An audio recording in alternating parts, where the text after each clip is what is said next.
The Browns, they're putrid. They're the worst team in the NFL. The 2024 season is over. Lamar Jackson can't win the playoffs. He'll win a third MVP, though, so that's great. Drew Sample is the most important piece of the Bengals offense next year. Go Joe Burrow. He deserves to be MVP. I wish he was the Browns quarterback. Kind of mean that. If you're looking for the most reactionary, silly, and unserious show on the internet, then you're home.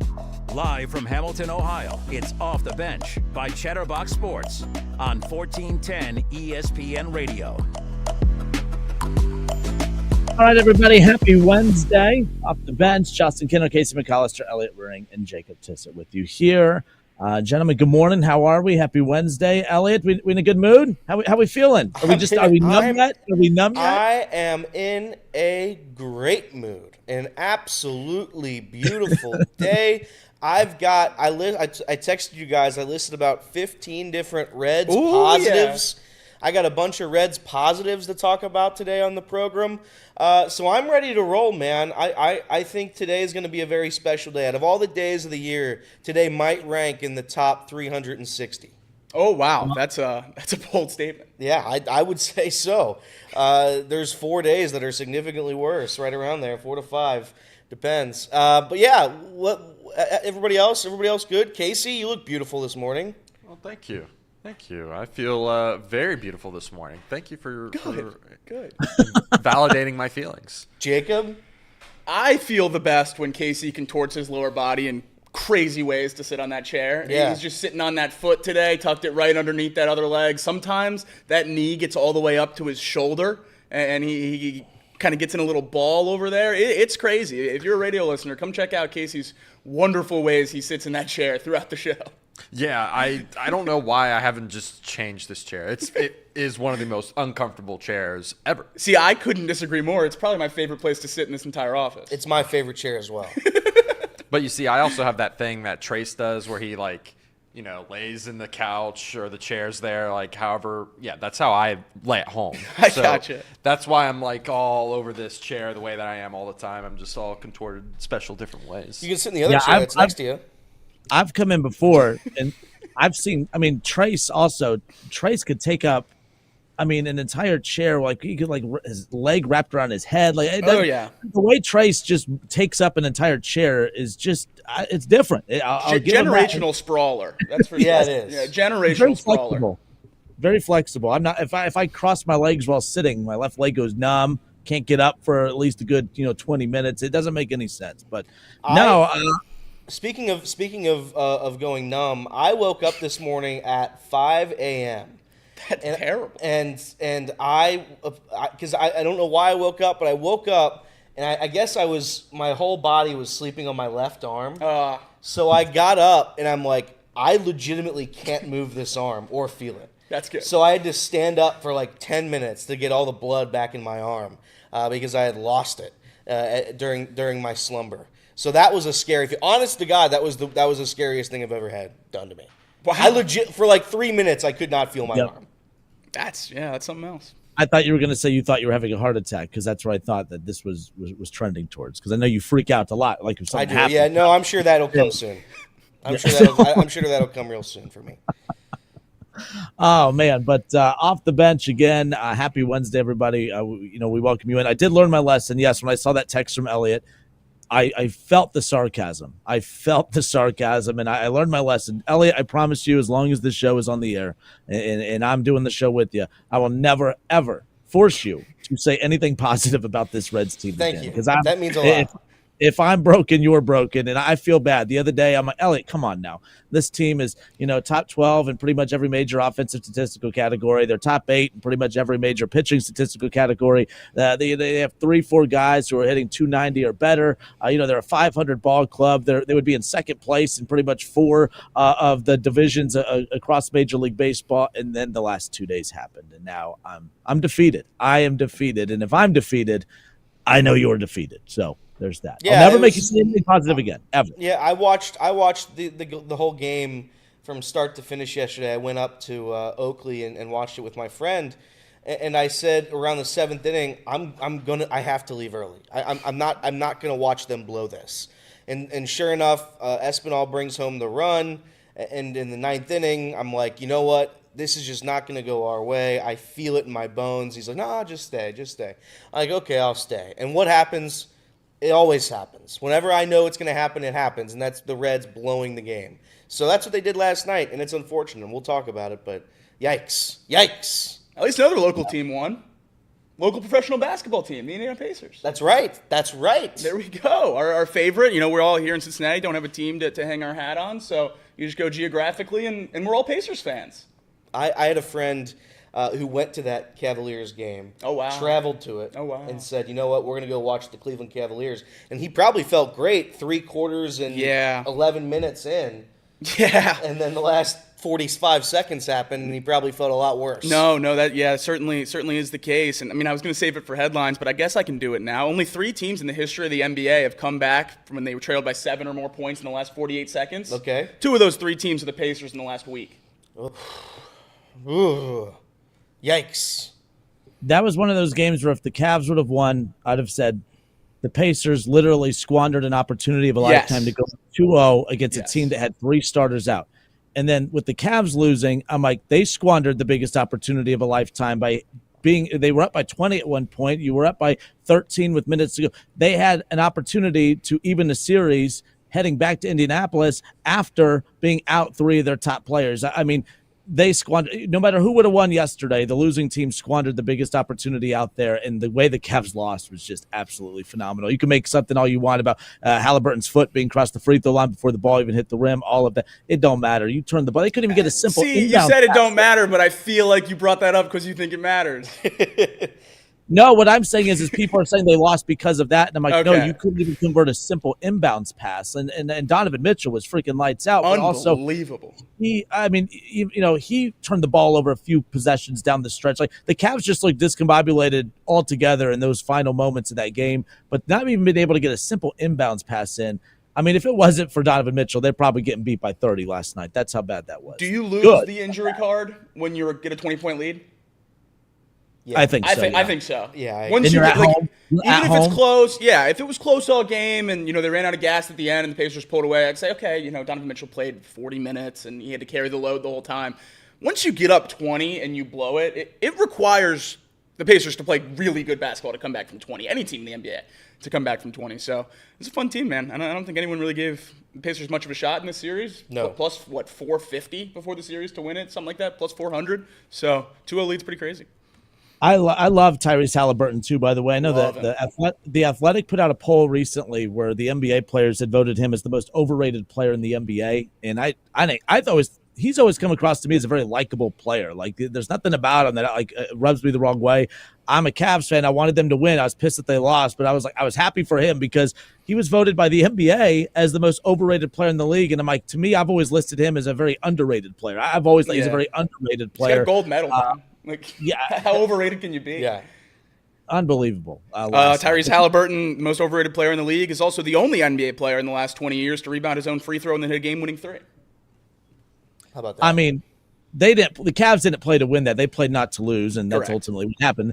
They lost. I mean, when he got that rebound. Every team in any sport at any point in the season that plays to not lose, loses. That's correct. That's right. Yeah, you have to play to win the game. We saw so many blown leads so far in the playoffs, and the one team that refuses to blow a lead is the Warriors, because as soon as they get up, they just keep their foot on the gas and keep chucking threes and keep scoring, and that's why they don't blow these leads. Teams get too comfortable in the NBA, it seems. All right, off the bench, Justin Kinner, Casey McAllister, Elliott Rearing, Jacob Tissett. We'll step away for a few moments. When we come back, we'll dive in to headlines. I know we probably took a big chunk of your headlines there, El, but if there's anything left, Elliott will have it for you when we come back. Off the bench, headlines next.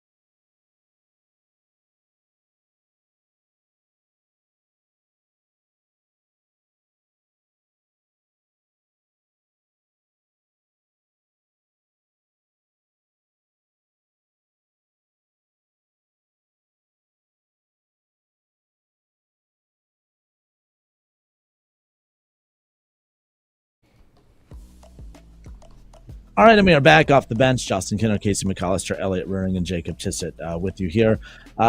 If you see Trace today, make sure you take it easy. He was so disappointed yesterday. Guys, we woke up. It was just pouring rain. Like, I think deep down we knew we were not golfing yesterday. But like the whole ride to Columbus, we're both like, well, it's lightening up over there. It looks, we'll be all right by 11. Now by noon, we'll be all right. We'll be able to get out there. Yeah, there was no way that was going to happen yesterday. But Muirfield's still beautiful. I mean, we went out there for the press conference and all that fun stuff. But really wanted to get out there on the course. That just didn't happen yesterday, unfortunately. It's probably for the best that you didn't hack up that course a month before the event. So it's probably good for all of us. They said the rough was 8 inches. They said with all the rain and I had to look at Trace. Personally, I think that's too long. I agree. 8 inches. That is far too much. Yeah, I agree. They said 8 inches, and I looked at Trace. I said, "Did they said that right?" And he goes, "Yeah, they said that the rough was 8 inches long in certain parts throughout the course. That's how much rain they've gotten, and again, they don't cut it. They will not cut anything on that course until the day before the Memorial." So, yeah, I'm more of a 5'6" range kind of guy. Yeah, if the rough is around the 6 inch mark, I think you're fine. 5 inch mark. No, it's just they did invite us back out. We are going back out in October. We're excited about that because we won't have to fight. We won't have to fight the 8 inch rough. Okay. So now I have no excuse. At least that was my excuse before if I go fully out there. Now it's just I suck, and that's the bottom line. But all right, let's get back into. We gave an over under for what you would shoot yesterday. And they brought up a good point. I believe they double bogey max you guys when you play the course. Yep. So we had you coming in right around a double bogey every hole. I saw the over under 120 yesterday. That's unfortunately mathematically impossible with the double bogey max, which is why we transitioned. But yeah, right when the show started, I told Trace, I was like, let's go see what my loyal fans are saying about me. I guarantee you there's just lots of love and support pouring out in the chat. And it didn't take long. I mean, there was a fire Kinner right off the bat. We're 2 minutes into the show and fire Kinner. I was like, all right, I'm tapping out. We're good. What it is. All right, off the bench, let's get to it. Let's send it to Elliott for Elliots Headlines. Score updates, breaking news, local and national headlines. Whatever's going on in the world of sports, Elliott has you covered. Off the Bench brings you Elliots Headlines. That's right. That's right. The Reds, they lose again. 4 in a row. They've lost 4 games in a row. They led 1-0 heading into the bottom of the 9th yesterday when a defensive miscue allowed a Stuart Fairchild run to tie the game. They won it in the Braves. They won it in the 10th inning. 2-1 the final score. Austin wins. He had 2 hits, including a home run in 29 out of 30 ballparks. Unfortunately, this home run was in the one ballpark where it's not a home run. So that's a leadoff double, which, of course, did they bring him home? No, they did not. No. And they also took him out of the game. Ellie had 2 infield hits and 3 strikeouts. Tyler Stevenson, a special night for him. 0 for 5, 5 strikeouts. Oh, wow. So what's the one beyond a golden sombrero? Platinum? You think it's a platinum? I don't know. Well, let's see. 0 for 5 with 5 strikeouts. That's pretty tough to do. A platinum sombrero. Okay, platinum sombrero for Ty Steve. Good for him. Blake Dunn, he had 3 at-bats. What do you think he did? I would assume he struck out 3 times. That would be correct. Glad we have him over Resigns or Will Benson, though. Don't want to burn those options. Correct. We had 2 guys that came in and batted 0 for 8. If you want to include Jacob Hurtubise, who pinch ran for the only hitter that hit good last night, he went 0 for 1. Did he strike out? Yeah, with his strikeout. Yeah, he did. With his strikeout. No, good. Again, glad we didn't burn one of those options with 3 signs. I'm very, very glad as well. Why would you want a guy that could potentially help you? No. The Reds struck out 17 times. 17 times in yesterday's ball game.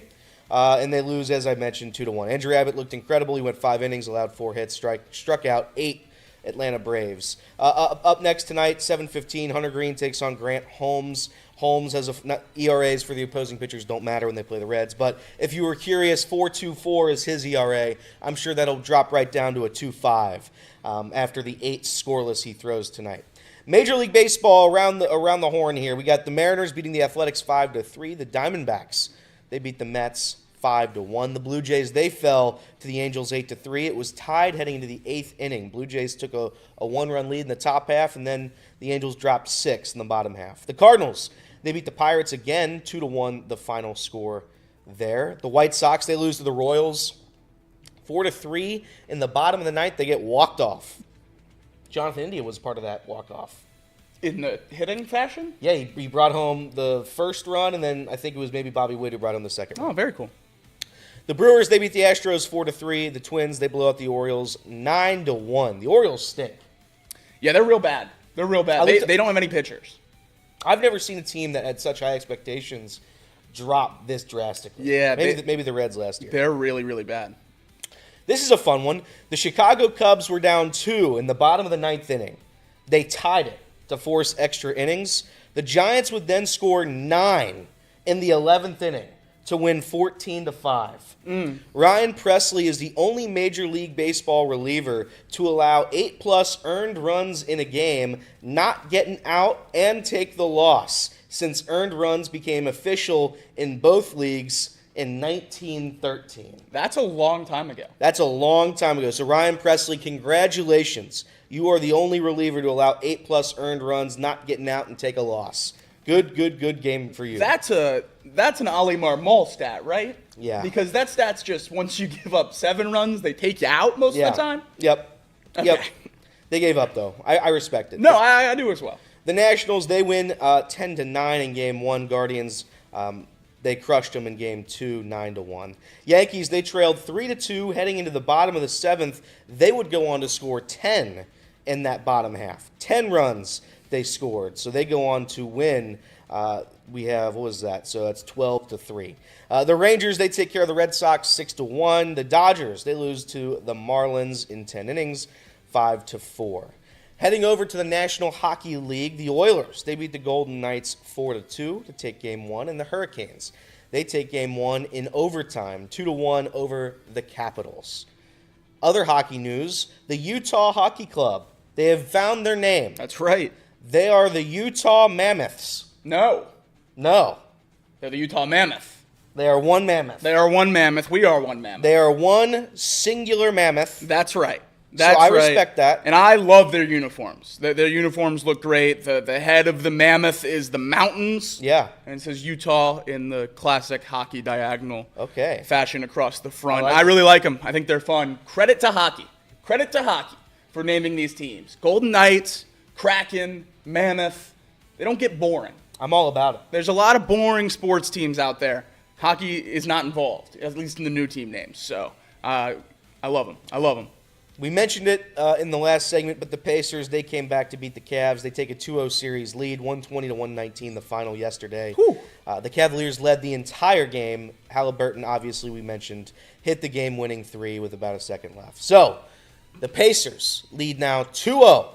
2-0. Yikes. The road teams in the last 3 days of the NBA playoffs, 2-0 on Sunday, 2-0 on Monday, 2-0 on Tuesday. How about that? Excluding the bubble, it's the first time in playoff history that's ever happened. Really?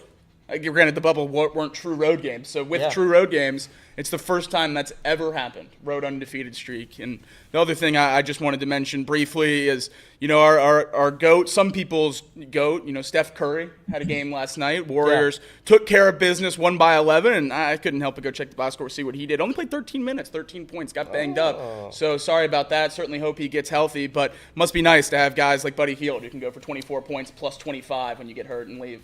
Would be nice if LeBron had that. Don't forget Jimmy Butler. That's right. Jimmy Butler. That's right. You trade for an all-star that's not fat and slow. 99-88, the final score there. The Warriors beat the Timberwolves. LOL. Moving on finally to the NFL, the last headline of the day. The Cowboys, the Dallas Cowboys, and the Pittsburgh Steelers agreed to a trade Wednesday that will send George Pickens to Dallas for a 2026 third-round pick. The Cowboys will also send a 2027 fifth-round pick to the Steelers and get back a 2027 sixth-round pick. So Cowboys win the George Pickens sweepstakes. Congratulations? Yes. I think so. I think it's. You think so? Yeah, I think it's. I mean, it's who's the other options? It's him or Michael Gallup. I think Michael Gallup's still hurt, so who knows? Yeah, I guess, man.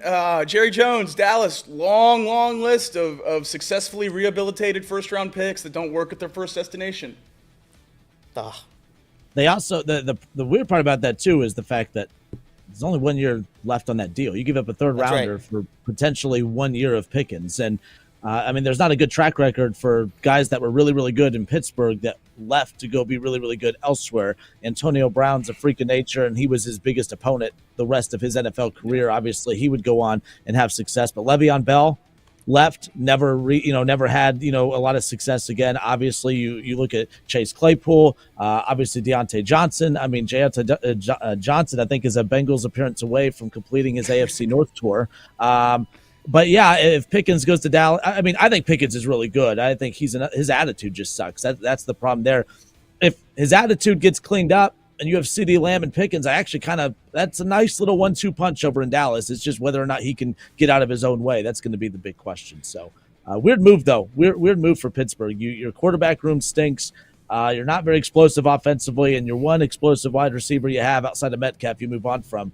They needed to move on from him, but at the same time, I'm surprised that they actually did. But it seems like Dallas, the marketing.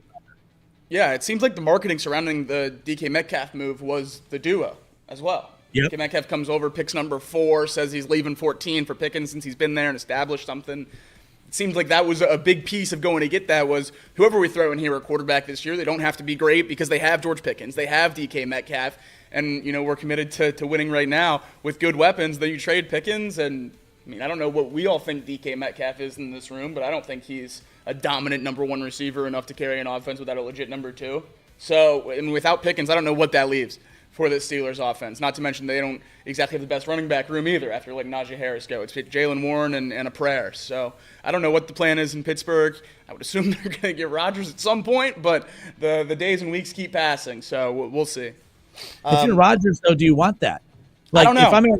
If I'm Aaron Rodgers, I would have loved to go to Pittsburgh and throw to Pickens and Metcalf. But now Pittsburgh's offensive line's not that great. The run game's not that great. You have DK Metcalf, who was a great number 1 when you had Tyler Lockett and Jackson Smith and Jigba playing with you. But you're number 1 with really no number 2 or number 3. I did just see right now the NBC Sports Pro Football Talk just put out a little bit ago that with Pittsburgh now needing a number 2 wide receiver, one way to kind of help push Aaron Rodgers to commit to Pittsburgh is to go and find a trade for Alan Lazard. Alan Lazard is in play to be traded from the Jets to Pittsburgh. What? Okay. I'm a Rodgers guy. I like Rodgers. I think he's good enough to start in the league still. He is not good enough anymore to have the laundry list of demands to come with him. We did this song and dance in New York, and it resulted in back-to-back bad seasons. You can negotiate what the first one was for. We can have that debate, but it fell apart in dramatic fashion in New York. I'm not giving Rodgers a laundry list of demands to come play for my team at this point in his career. I do still think he's the best option available for the Steelers to start at quarterback this year. I think it would be a good move to sign him. I think it would be a bad move to give him anyone he wants to come on the team with him. But you know what, though?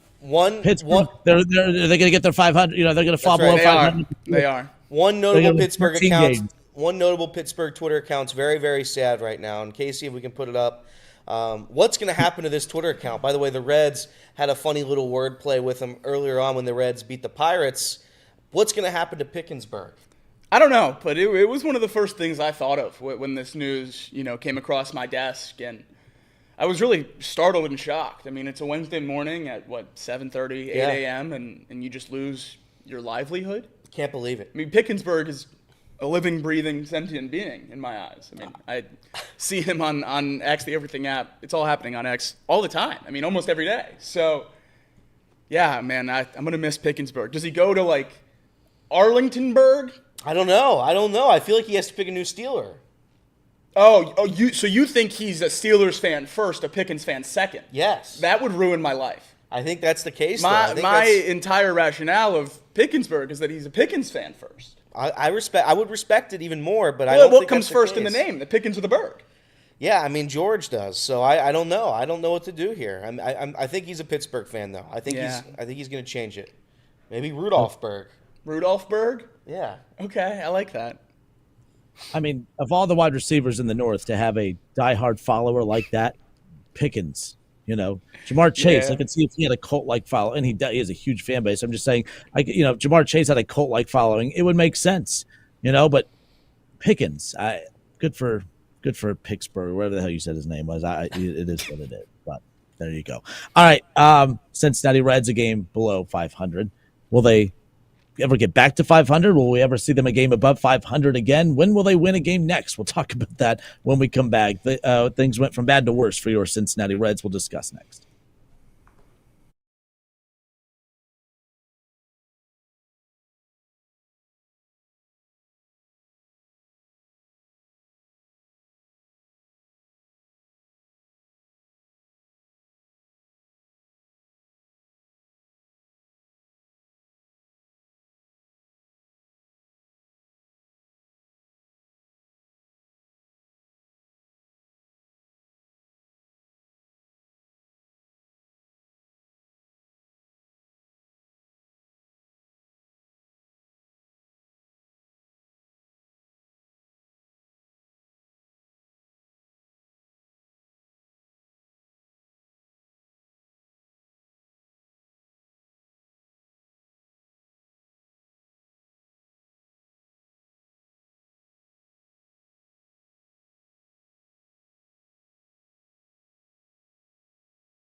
(18-19). The Reds, with the loss last night against the Braves, have now lost 3 straight. They are now a game below 500. Things just unraveling quickly. This stretch has scared the hell out of me for a while. Even when they were playing well over a week ago, I still looked at this week as the week that was going to make or break the Reds. This was supposed to be the week that I could look at them and say, okay, you're going up against a team that I get is below 500. I think they're at 500 now in the Braves, but it's a very, very good team. And you got the Astros coming up. I really felt like we were going to learn a lot about who this team was this week. And I'm not saying we haven't learned a lot. I think we have learned a lot. Unfortunately, we're just learning things that we didn't want to really admit were true, things that Elliott technically has been screaming from the mountaintop for a while. But 18-19, the record for the Cincinnati Reds. They are back under 500 now. They're, for anyone who cares about the NL Central standings, as we sit here in early May, they are 4 games back of the Cubs. And the Cubs had the second toughest schedule in Major League Baseball in the month of April.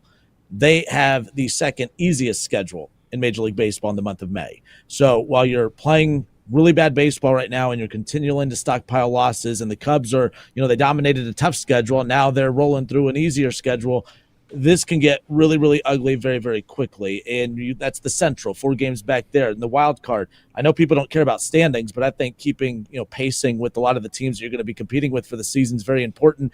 3 games back of that final wild card spot. Not even 9 days ago, the Reds had that final wild card spot, for those who care about that as we sit here, late April heading in to May.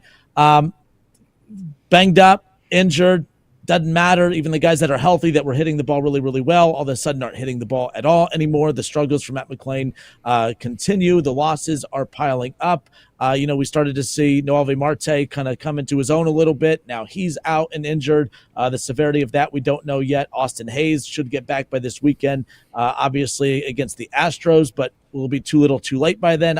I don't know. Am I being dramatic? It just feels like this series is the final gut punch. It just feels like this is the stretch last year where the Reds season basically blew up. It feels like we're watching the same thing again. The Reds bad to worse at this point. Yeah, I don't know. Here's the thing. If you came into this season with expectations that the Reds were a 78-win ball club, which is about probably what I thought, it can't really hurt you right now. What's happening, because they're 1 game below 500. They've showed you a little bit of life this season. If you had the expectations that they could be an 85 win, 84 win, 83 win, anything above, 500, if you had that expectation, you're going to be vastly disappointed with where this season takes you. The Reds couldn't ask for better pitching. It seems like every night we're getting 6 innings of scoreless baseball, and then the bullpen does their job usually. I don't count Lyon Richardson, with all due respect, as a member of our bullpen. So that loss last night, it's a cherry on top as to what this season's going to be. It's awesome that we can score 24 in a game against a pitching staff that's maybe the worst in baseball. It's great that we can score 15 in a game and 11 in a game. It's great that you can have all these little tiny little moments where it's, okay, we have some life. We can get excited. We can be happy. This season, from the beginning, the front office didn't do their job. Nick Krall did not do his job. He didn't. You can't look at the lineup last night, which involved 3 catchers. 3. And I don't blame the catchers, by the way, because they're the best source of offense that we have. But if Nick Krall looks at our lineup again tonight and we have 3 catchers in it again, and then we have Blake Dunn playing consistently, and then you have Jacob Hurtubise contributing whatever he contributes, you have to say, I messed up here. I didn't do my job. I didn't do enough. He didn't do his job. The roster is not good enough offensively. It's not. I don't know how they score 24 in a game, but it's not good enough. It's certainly not good enough to overcome injuries. If you want to blame injuries and say, oh, well, we got guys hurt. Every team gets hurt. Every single team deals with it. We're the team that doesn't have an answer for it. When our guys get hurt, we just call up a couple more catchers and platoon them out and wherever. Austin Wynns shouldn't have to play first base. Trevino shouldn't have to be our DH. But that's where our lineup is. That's how our roster was constructed this offseason. You paid $21 million to Nick Martinez, who I stand by and I say that that was a good signing for every team that's not the Reds. But we knew what the issue was coming into this season, and it was not pitching. We have the pitching depth. We drafted a star pitcher. You do not need Nick Martinez for $21 million if, and this is a big if you're not going to go address the roster elsewhere. Gavin Lux, yes, he's playing great. It was a great move to get Gavin Lux. Austin Hayes is a great sign for $5 million. They need more help. They need more help. They cannot overcome injuries. They cannot overcome a deficit at all in any game. They're not good. They're not good. I stand by the take that they should be able to beat or at least compete with the Washington Nationals and the Pirates and the Rockies and the Marlins and the Cardinals. They should have taken this little 17-game stretch and they should have ran with it.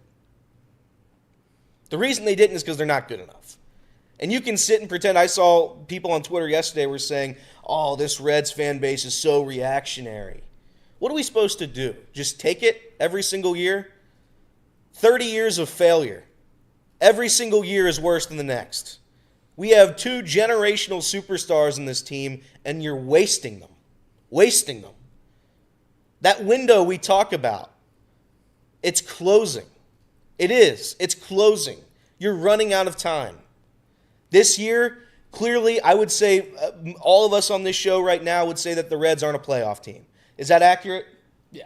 Yep. So if that's the case, then we've got 2026, a lockout in 2027, and then 2028 before we have to make a decision on Elly De La Cruz and Hunter Green. Right.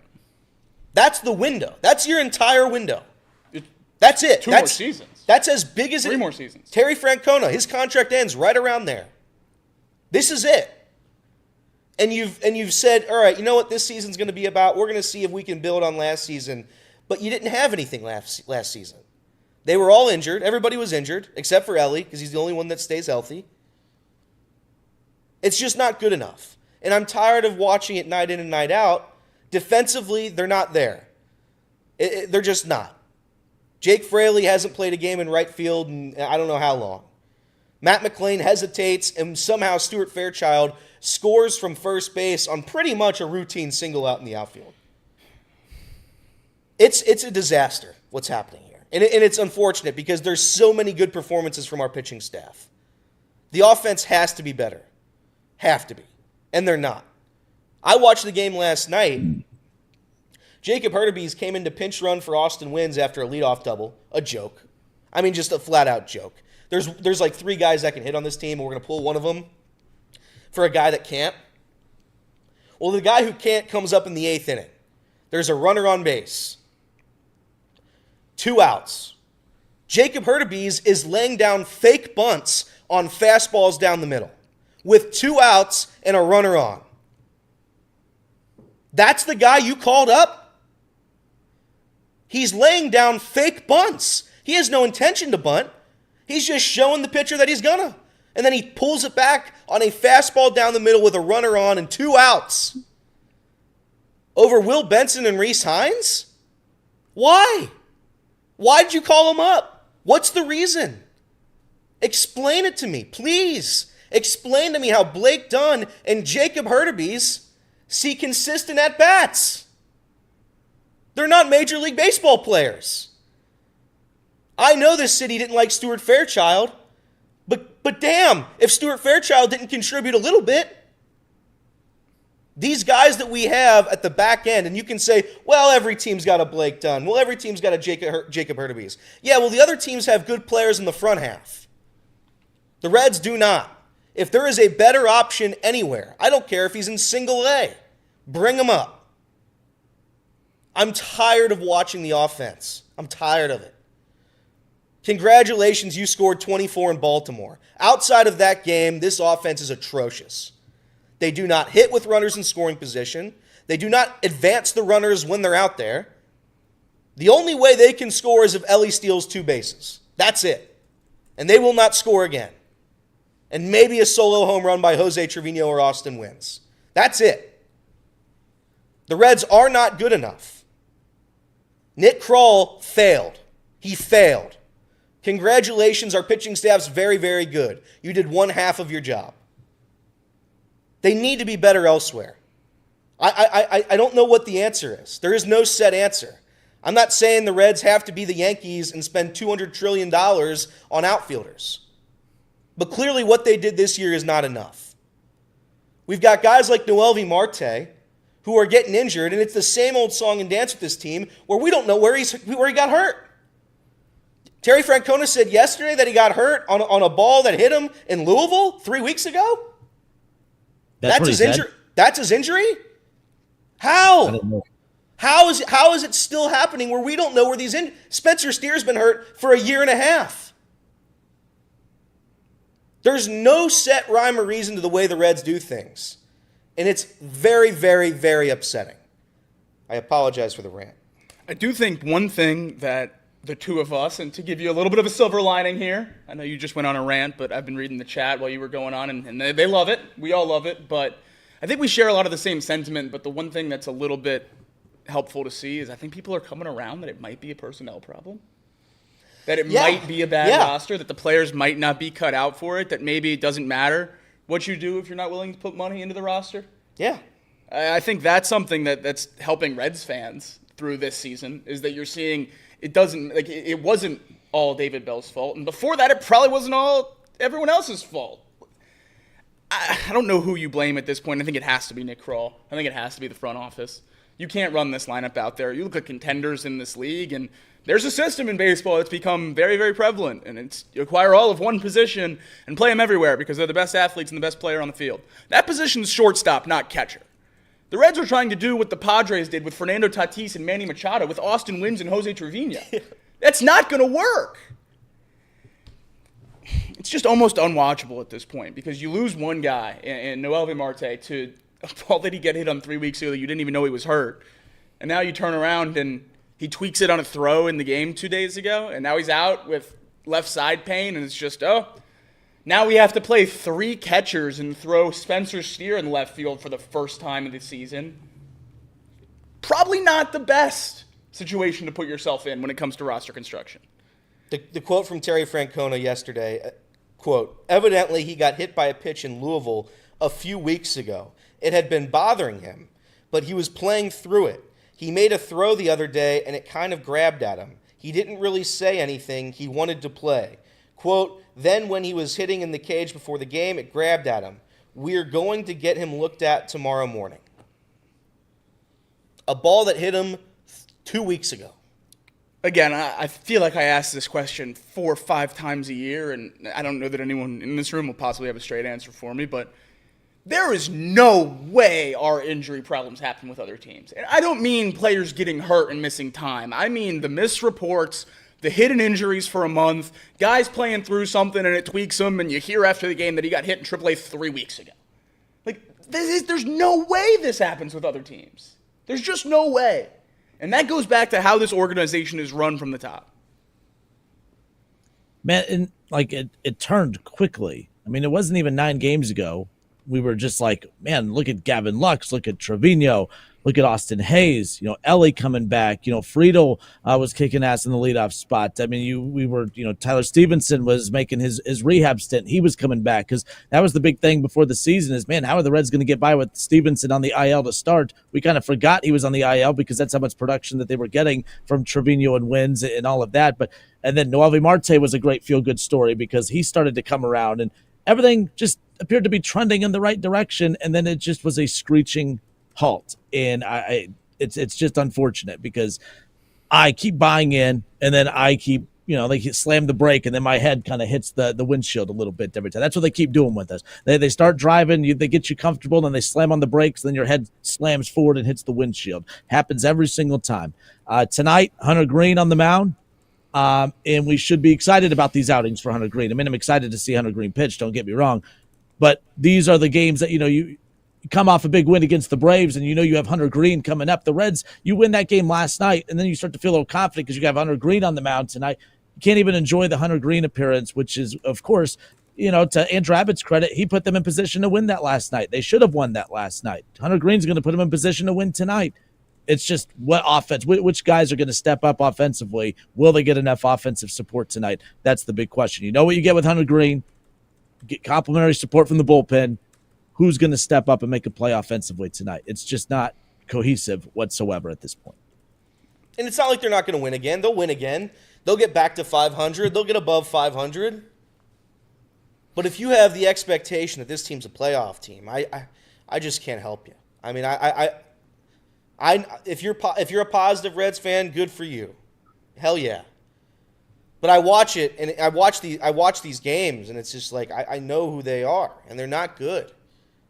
They've got very, very good pitching, maybe elite pitching, and just nobody to help them out. Nobody. And it's in every single game that passes, it's just more and more increasingly frustrating that Nick Krall did not improve the roster more than he did. The core that we're all begging to work has not worked yet. Ellie is elite. Outside of Ellie, what have we got here? Matt McLain, he's hitting $160. Is that who we've got? I mean, is that it? CES, he doesn't play. CES does not see the field. And when he does see the field, quite frankly, he's not very good. Where is the help? Where is it? Spencer Steer's hitting $180. Where's the core? Noelvi Marte's hurt again, and he missed half a season due to steroids. Where's the core? Because the core was supposed to be the thing that propelled this team into the postseason, or at least to win the division or to do something. And it's just Ellie. It's Ellie and 5 different catchers. That's what we've got on this offense right now, and Gavin Lux. It's not good enough. It's not good enough. And next year, when the Reds get through this season and they miss the playoffs yet again, probably winning right around 78 to 80 games, and we go into the offseason and we say, we need an outfield bat. We need somebody to play out there. That's not, hopefully, that aren't infielders. I love Santiago Espinal and Gavin Lux. They should not be playing in left field or right field. We need outfielders. We need people that can hit and contribute. That's what they need, and they refuse to not try. They refuse to not help it. We're gonna stick believing in the young core. That's the crux of it that drives the frustration. They don't try. They don't give you any kind of out that this is a competitive roster. There's nothing that we can justify to say that this roster is good enough to try to compete to win anything of meaning. I mean, we don't even bring up a World Series. We talk about competing for the Central. We talk about maybe being in first in June. And this isn't even a roster you can believe in doing that. Some people in the chat saying, Nick Krall's done miracles with hands tied behind his back from the ownership. I don't know what miracles you're talking about, but there's no miracles that result in 0 playoff appearances. They haven't won anything. What are we talking about? The Nick Krall method, they don't win. Nobody wins. They don't get to the playoffs. What has Nick Krall done? What has he accomplished? Everybody blamed David Bell. Every single person blamed David Bell. Nick Krall is in the same boat, the same exact boat. You have one COVID playoff appearance, which doesn't count, and outside of that, you have nothing. Absolutely nothing to show for it. For me to have any kind of sympathy for Nick Krall, and I've defended Nick Krall in the past because it's like at a certain point your hands are tied with what resources that you were given by ownership. So whatever money they spent this past offseason, whatever money they spend on a regular basis, the money that they spend versus, I would love to know what the money that they're allowed, like, you know what I mean? Like, I would love to know what ownership has granted them permission to spend. How much are they allowed to spend versus how much they actually spend? That's what I would love to know. Are they spending every available dollar that has been allotted to them by ownership? You know what I mean? Like, so if they're barely given any money to spend whatsoever, I do sympathize with Nick Krall. What are you supposed to do? Hey, what, you should have got more than just an Austin Hayes in some of these pieces. Well, I'm sure Nick Krall would love to.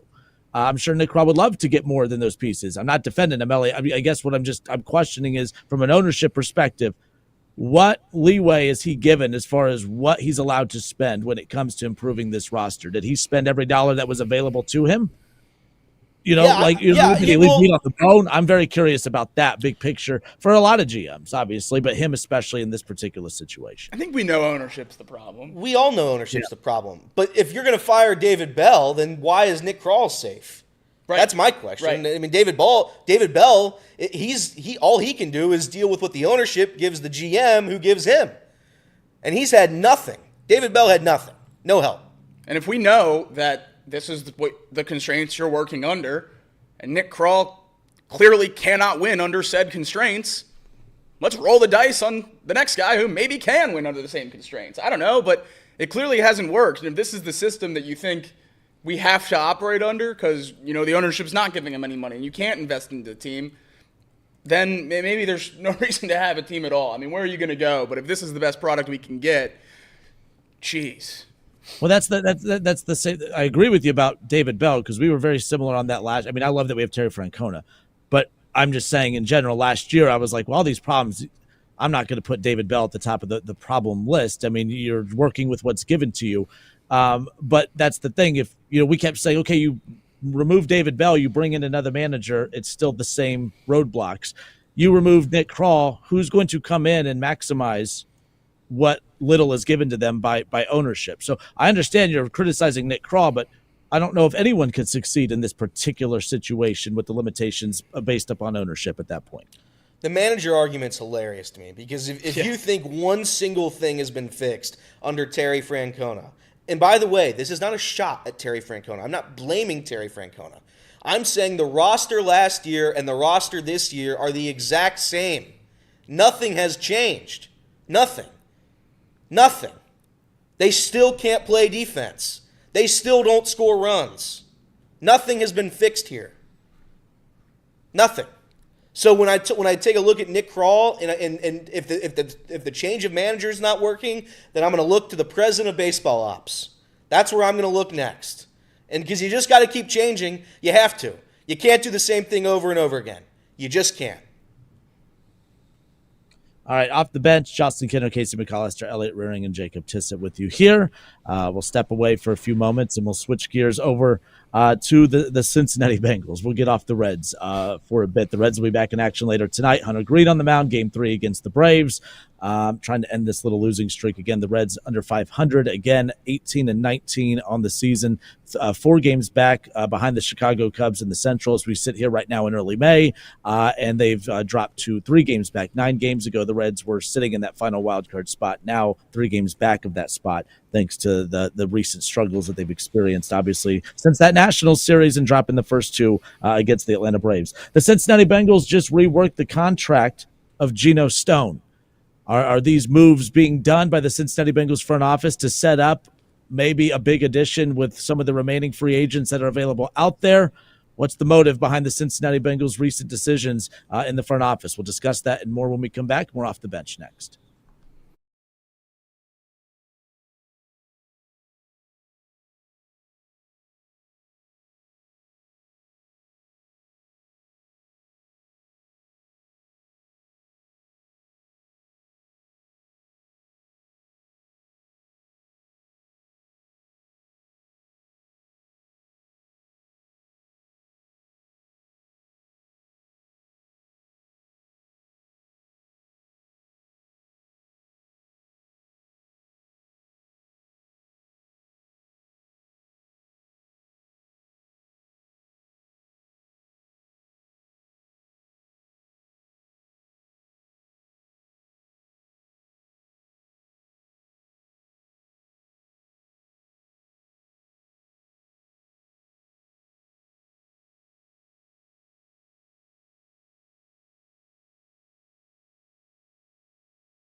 All right, and we are back off the bench. Justin Kinner, Casey McAllister, Elliott Rearing, and Jacob Tissett with you here on a Wednesday.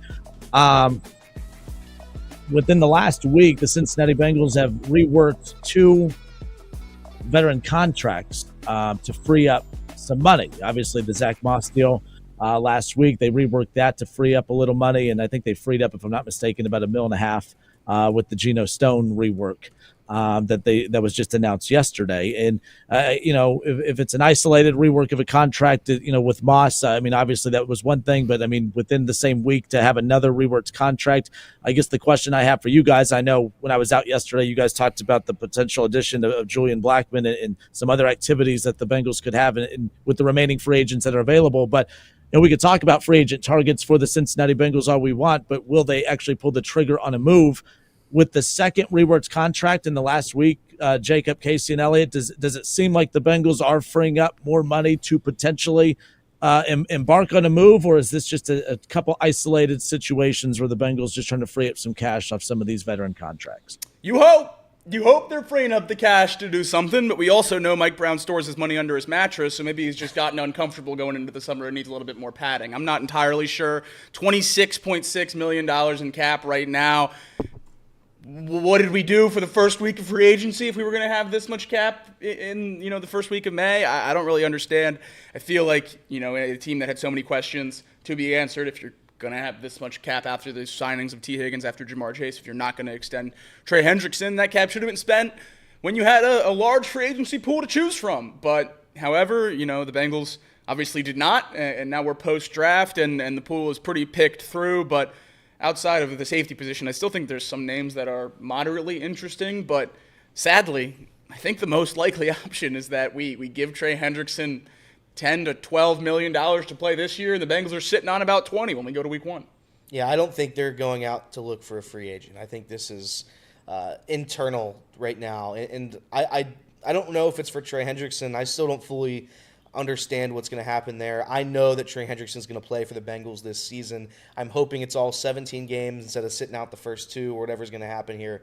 But I do think Trey Hendrickson's going to play for the Bengals, and if that involves the money that they're saving right now going to him, then I'm all for it, to be quite honest. Trey Hendrickson, the old adage, the guy that you have right now is better than any free agent you can possibly get, might actually be true in this situation. So I don't think the Bengals are out here, scouting everybody and looking for a high-level free agent. I think Jay Morrison and Charlie, they've come on the show multiple times, and both of them have said that there will be no big splash. The Bengals do not make the big splash, and you can't expect it after they just if there ever was a big splash, bringing back your 2 superstar wide receivers is as big of a splash as you can get here in Cincinnati. To be fair, I think all the big splashes are gone. Correct. And you couldn't go out and get them early because you had to work on focusing on your wide receiver. Our 5 front office employees, you don't have enough personnel to spread them out when you're negotiating 2 contracts at once. Correct. Absolutely. So I again, is this a savvy move? Sure. And if it goes to Trey Hendrickson, great. If it goes to the Bengals, I don't know what fund to help improve the stadium fund, then I'm going to be a little bit more disappointed. But either way, I think it's not that it's a non-story. It's that the Bengals are trying to be a little bit smarter when it comes to saving their money, I'd imagine. I think there's 31 teams where restructuring 2 contracts to save roughly $7 million is a major story. Yeah. With the Bengals, I just have zero level of confidence that they're going to go sign someone of meaning. I mean, we're talking about positions of need they could spend this money at, and Casey, I think we're locked in at guard and safety. We talked about Blackman yesterday, but I think the only other position where we're looking at 2025 impact, with the faith I have in the rookie class, you remove linebacker, but I think it has to be guard. And do we think the Bengals are going to go sign a starter this late in the offseason? I just have a hard time believing that, because if the Bengals viewed that they needed a starting safety, I think they probably would have taken one in their 6 picks. So guard, maybe, if Jalen Rivers is viewed as a true swing tackle and you don't know what you have out of Dylan Fairchild, and $26 million is too much for you to justify sitting on, and you're going to spend it on somebody. Brandon Sheriff is right about $6.5 to $7 million on a 1-year deal. I know he's 33. He's been in the league for over a decade, but still a damn good guard, and would certainly be one of the best linemen we have on this team, so that'd be a good way to spend it. I think there's a few other options, but, man, it's just – I don't know that the Bengals are going to go spend money on a starter. I just have a feeling that they would have used draft capital on it if they viewed these positions in such dire straits. Yeah, I mean, I think that's why we're all kind of signaling that this is a Trey Hendrickson move, not a external move. But after seeing the rest of the roster and the extra moves that they could make to free up more money, it just doesn't make sense to not target a guy, right? I mean, if you do cut Pratt and you cut Cordell, both guys that certainly either want to be gone, or Cordell shouldn't even be making the amount of money that he's going to be making unless he's a starter. So he can't possibly be on this roster at that price point. No, I don't think so. I think that they'll make a move. And plus, there's so many guards right now on the team. Yeah. There's a lot of options on the team for them to figure out that position. So I feel like, that being said, you've got an extra 6, 7, 8 million laying around possibly. You're at 26 right now. There's enough there to justify Hendrickson and I think that's what the problem is going to be, is that I think a lot of fans are going to expect that. And unfortunately, I think it's one or the other. I think you're either going to get the external free agent that provides depth. It's not going to be a starter level. I don't think they're going to be paying more than $4 or $5 million to go get a guy. It's going to be something that is added depth to secure that position group in case there was an injury. I think it's safety. I have a hard time believing they're adding another guard.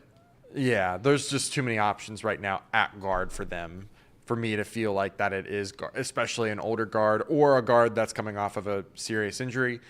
The safety group, Will Hernandez, the Julian Blackman and the Justin Simmons, those are just 2 safeties that I can name off the top of my head. I'm pretty sure there's other options available as well that they could just get for depth purposes. And I think that's what these moves are. And it's not the greatest thing in the world, but it allows you to feel a little more comfortable going into the season, where injuries really hurt this team last year. I mean, look at the corner group. We had 3 injuries there, and it just completely derailed the secondary. I wouldn't be surprised if it was corner. I brought that up yesterday. I think it's There's a guy out there that makes a lot of sense for Bengals to go re-sign. Or sign, I guess, at this point. He's gone, Mike Hilton. Yeah. Mike Hilton, leader of the team, played okay last year in certain roles. I don't think he can be a starter, but he could definitely be your backup plug and play in case there's an injury. I mean, Could you play Asante at safety? I don't know. I think there's played a little bit of it at Florida State when he was really young. I think there's a chance. I think that you get a very talented athlete there, and you can't go wrong with that. Speaking of athletes, if we're just rolling the dice, Jack Jones is still out there. And every time I see that Jack Jones name, I know he hasn't been good for about a year and a half, but he did pick off that one bubble screen and returned it like 55 yards. It was one of the craziest plays I've ever seen made by a corner, so I'll always have that in the front of my brain when I read his name. Spotrac has him under $1 million on a one-year contract. Do you think the Bengals could potentially add multiple dice rolls in that $1 million range as depth pieces at some of these weaker positions instead of maybe a Justin Simmons or a Blackman? Well, certainly. I do think that maybe some of those moves come later when they kind of see these guys in pads For and sure. whatnot. I think all of these moves we're talking about come Later. like in camp almost. Yeah. Yeah, I agree. Because I think they want to see what they have first before making any moves, which that's a very Bengal move to do. I don't think good front offices do that. I think they address their needs before they become problems. We'll see what the Bengals decide to do. But I am hoping for, in my perfect world, Trey Hendrickson and I just don't know if that's possible with this front office. Yeah, no, I would certainly agree with you. I think if Trey Hendrickson gets done, it's the last move the Bengals make this offseason. That's a lot. That's a lot for them to do in terms of breaking organizational norms in one set of 4 months. So I would assume they'd be done with that. I do think something interesting when you're looking at the Bengals depth chart. We mentioned there how many guards they have, especially after the draft. The depth at that interior offensive line is growing pretty rapidly, and not to mention you have Matt Lee, who we thought was a center only after the draft, but last year really started to show that maybe he does have that guard versatility, so even throw him in that mix. But then they brought in Lucas Patrick at the end of free agency, right before the draft. I guess not the end of free agency, but end of the period right before the draft. And looking at Lucas Patrick's contract, it makes him incredibly easy to cut. Do you think Lucas Patrick, Casey, is a Cordell Volson contingency plan? And if Cordell Volson doesn't restructure his contract, it's Lucas Patrick as the backup guard at that $2 million price point. And if Cordell Volson does restructure his contract down to that 1.5, 1.75, like we talked about Jerome Ford with the same PPE yesterday, they cut Lucas Patrick. They're only on the hook for $200,000, saving $1.5 million. I have a hard time believing they're going to carry 5 guards. Yeah, I mean, I would imagine that one of those guards is probably on the chopping block. So now we're sitting here talking about $30+ million.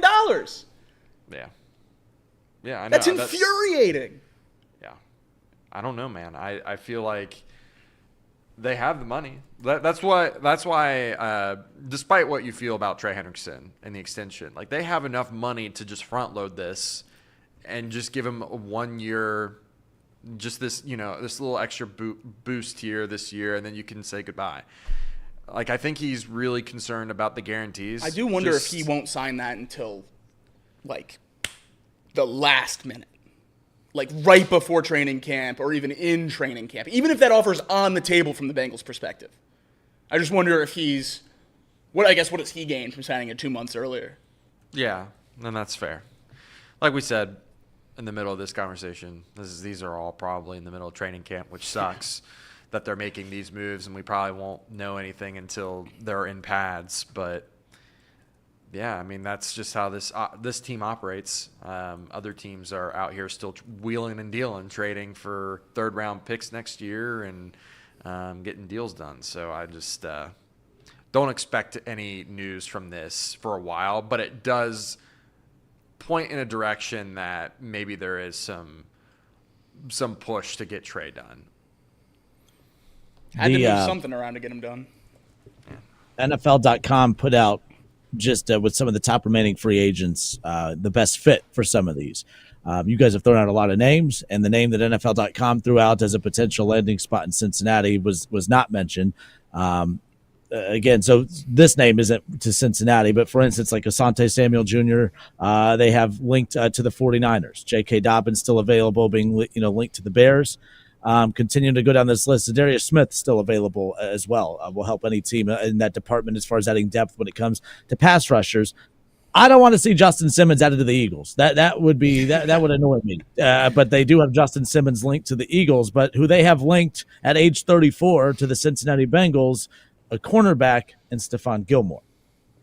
Yeah, I'd be doing jumping jacks if the Bengals went out and signed Stephon Gilmore. Holy cow, that would be exciting. That name wasn't thrown out here because there's a 0% chance that happens. That would require the Bengals to go out and pay an ex-defensive player of the year, which I know the money might not be what it used to be, but that's a huge name for the Bengals to go at. And I think if you're looking at the potential splashes still available, like Elliot just said, something the Bengals aren't going to do, he's one of very few of those moves. I would put Justin Simmons in that category as well. While they would be phenomenal fits and probably one of very few names that can add, in my opinion, 1 or 2 wins to this team, the Bengals are not going out to sign someone like that, sadly. And that's what's like really irritating and disappointing. You're telling me. I know you're a new fan. I've been a fan for 23 years.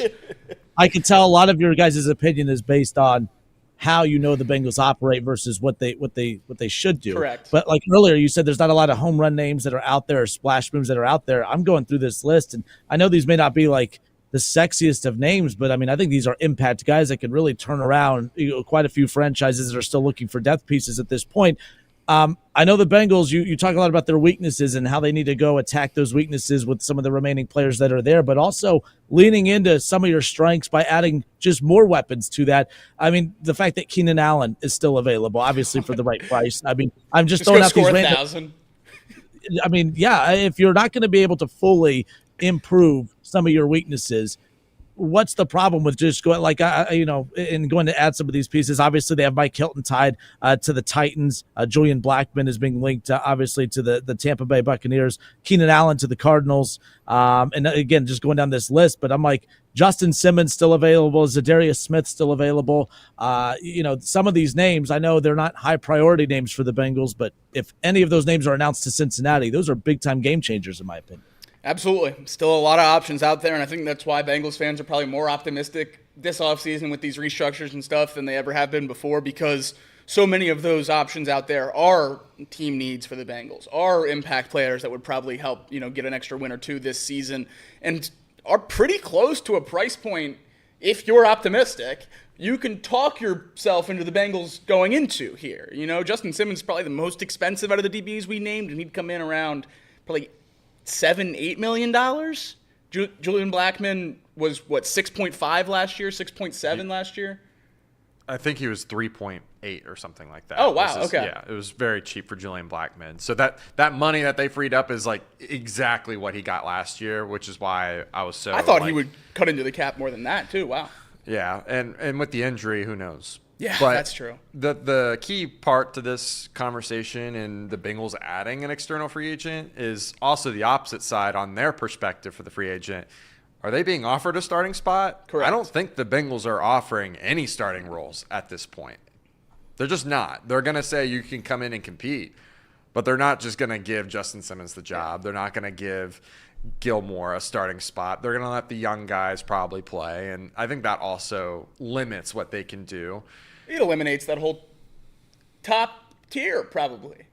But that's why it's like you do that, like when Burrow's contract, Chase and when those contracts really start hitting the books and you are limited financially, I feel like that's when that should be your mentality of, we're going to have to force a lot of these rookies out there. But there's still a year or 2 years left of the window where you have a lot of money to spend. And a lot of these guys too, I mean, Zadarius Smith, some of these others, I'm not really pushing him to Cincinnati. I guess I'm just throwing out names that they're going to go for 1 year deals. Like, it's not like you have to marry these guys long term. And I guess that's my frustration with how they approach all of this, is because right now you have the money to go and go above and beyond and take advantage of this Joe Burrow window and take advantage of the fact that you have Joe T and Jamar, even after paying them, with still money to spend. That's not going to be the case in the coming years when these contracts really start hitting the books. So, but again, if these rookies hit, then who cares at this point? But again, we're going to get a month into the season and look back and say, well, maybe with that $30 million that they had freed up, or 26, whatever it is, maybe they should have gone after Simmons. Maybe they should have gone after Blackmon. Maybe they should have been more aggressive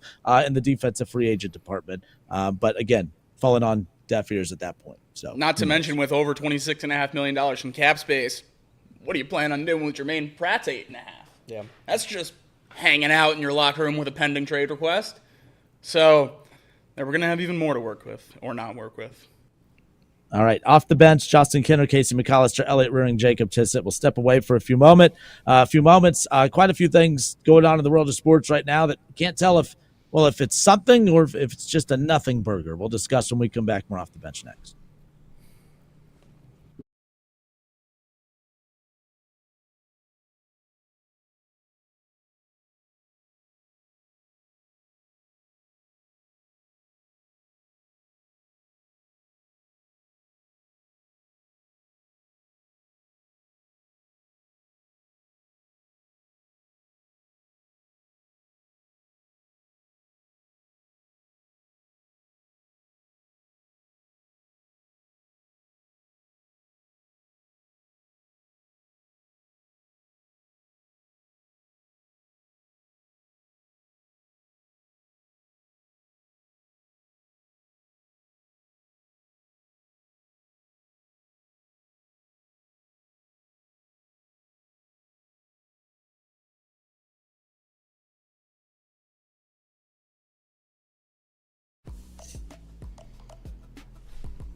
All right, and we are back. Justin Kinner, Casey McAllister, Elliot Ruring, and Jacob Tissett with you here. Something or nothing. We'll throw out a sports scenario that's happened right now and try to decide if it's just nothing, no news at all. News, not news, however you want to call this segment at this point, but something or nothing. Let's get to it. We talked about the Reds, obviously, early on in the show. And when the Reds have needs, obviously, especially in the outfield, and they're three catchers, as you talked about earlier, Elliot, where they're just kind of slapping them anywhere in the field and hoping that it sticks. It's kind of odd when you need help in the outfield and you have Rhys Hines, who's just crushing it in the minors, and obviously Will Benson continuing to crush it in the minors as well. The refusal to call them up is obviously very noticeable. The Reds' refusal to call up Will Benson, despite his success at the plate in AAA and their dire need for help in the outfield, something or nothing. Why are the Reds refusing to go the route of a Rhys Hines or Will Benson at this point when they have such dire need in the outfield? Something or nothing that they are just refusing to call him up at this point. Yeah, it's a big something. I don't know what's going on. I don't understand it. They can't possibly look at Blake Dunn and Jacob Hurtubise and say, these two guys are what this offense needs. There's no way they can possibly rationally think that thought. There has to be something else that goes on, because there's like Will Benson and Rhys Hines watching Jacob Hurtubise contribute his one strikeout yesterday. Like there's no logic behind it. For what it's worth, I did see that Rhys Hines was scratched from today's Louisville lineup. Correct. So maybe there's a chance Rhys Hines is on the big league team. As for Will Benson, look, I'm not going to sit here and say I believed in Will Benson coming into this year. I believed he should have started the season down in AAA. He struck out too much last year. I don't think he gave us what we needed. Saying that, what we have right now is not great. We have Austin Hayes on the IL, and then we have infielders. Respect to Jake Fraley. I love Jake Fraley. I think he's a very nice person. But Jake Fraley, again, not contributing what we need offensively or, to be quite frankly, defensively. Will Benson is a better option than Jake Fraley right now. He's a better option than Blake Dunn right now. He's a better option, certainly, than Jacob Hurtubise right now, who has never hit a ball 100 miles an hour in the major leagues. That's because that's what the Reds are rolling with. It's organizational malpractice to not have Will Benson and or Rhys Hines on this roster right now. Because are we playing the game where the roster is supposed to be good, or are we trying to send some weird subliminal message to everybody else? Because it feels like we're doing the subliminal message thing instead of trying to put a roster out there that can hit a baseball. I don't give a damn if Will Benson and Rhys Hines strike out 50% of the time. Because if even the other half is a decent ball put in play, I will take it. Blake Dunn cannot play at the major league level. He cannot. He contributes nothing. He leads the league in hit by pitches. That's his accomplishment. That's what he's got going for him. Jacob Hurtubise, on the other hand, has nothing. There's nothing for Jacob Hurtubise. There's no reason for him to be on a Major League Baseball roster, especially not the Cincinnati Reds, who cannot hit a baseball. It is a big, big something. I don't understand it. I don't know why they're not up, because they should be up by now. They should be. And it's a terrible look for the Reds to not have them up. I don't know if it's a Nick Krall thing. I don't know if Terry Francona's involved. I don't know who's involved with it. But whoever's making the decision to not have those two guys up, we've got the two guys we've got up right now, somebody's making the wrong call a lot, and it's consistent. They're consistently making the wrong call when Blake Dunn sees at-bat after at-bat after at-bat. Again, I don't know I don't know what's going on. There has to be a reason. I guess they're afraid to send him right back down and use options. But what are we doing here? Are we trying to win games, or are we trying to play for 2035? Like, I don't get it. We haven't won a playoff series in 30 years. And we're still trying to, we'll play in a couple years. We'll be ready in 3 years, 4 years, 5 years. 2021 was our window. We were going to be good in 21. Didn't work. All right, well then 2025, that's our window. We're going to be good in 25. Okay, well that's not going to work. So when's it going to work? If we're afraid of using options on minor league players because the guys we have, we're just going to let them just rot up here, it doesn't make sense. Somebody's got to fix it. Yeah, there's no explanation why Rhys Hines isn't up. He's been great. He's been playing great for a while, and we haven't seen him at all this year. It's really head-scratching. But Will Benson, I have no problem with him not being up right now. He came up and struck out 4 times, and over the last 13 games, he's hitting .204 and striking out a third of the time in AAA. That's not a guy I exactly want to throw into this lineup. I think the Tyler Callahan thing, obviously, was unexpected and throws a big wrench in the plans. Yesterday, we laughed about the option of it potentially being Hurtubise, and as soon as we made the joke, it clicked for both of us that, holy cow, it really is going to be Hurtubise. Yeah. And then it was, and he came up, and he struck out yesterday after pinch hitting for the only guy on the team that can hit. So, yeah, he shouldn't be up. Dunn shouldn't be up, and then I guess the question becomes, if you don't want Benson and those two guys shouldn't be up, who do you call up? I guess it is Will Benson. So it's a full circle of the Reds have bad players up, and we're going to replace them with bad players. I don't think any of us are confusing ourselves and thinking Will Benson's going to be a savior for this team and help, but it's certainly going to be better than what we're throwing out there right now. Rhys Hines, on the other hand, there's no explanation for me because he could be a significant piece of this team. Yeah, by the way, you mentioned Callahan. The fact that Goldsmith had put out that Terry Francona gave an update on Callahan saying that he did have surgery yesterday.